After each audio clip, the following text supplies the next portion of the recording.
ব্রাহ্মণবাড়িয়া শহরের প্রাণকেন্দ্রে রিহমা আনসারি এগ্রো ফার্মে লালন পালন হচ্ছে শতাধিক কোরবানির গরু ও মহিষ।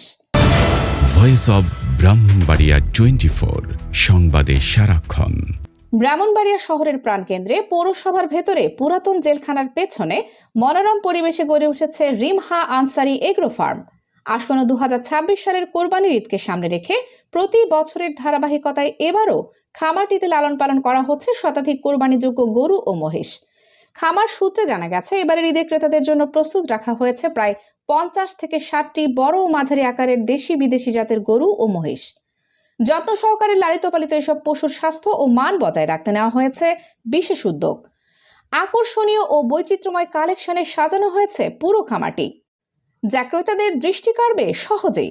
শহরের ভেতরেই অবস্থান হওয়ায় পরিবার পরিজন নিয়ে সহজেই খামারটি ঘুরে দেখা যায়। তাই আগ্রহী ক্রেতাদের সরাসরি এসে পশু দেখে পছন্দ মতো কিনে নেওয়ার আহ্বান জানিয়েছেন খামার কর্তৃপক্ষ। খামারের কর্ণধার বলেন, আমরা গুণগত মান ও সেবার ক্ষেত্রে আপোষহীন। ক্রেতারা যেন স্বচ্ছ পরিবেশে নিজেদের পছন্দের পশু সাশ্রয়ী মূল্যে নির্বাচন করতে পারেন, সে লক্ষ্যেই আমাদের এই আয়োজন। ঠিকানা মুনসেফ পাড়া জামে মসজিদ সংলগ্ন বাবরু ভিলা, ব্রাহ্মণবাড়িয়া সদর, ব্রাহ্মণবাড়িয়া।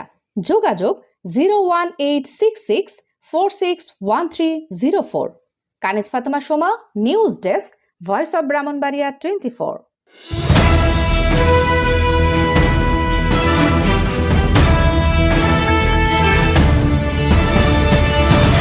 ভয়েস অব ব্রাহ্মণবাড়িয়া 24 সংবাদে সারাক্ষণ।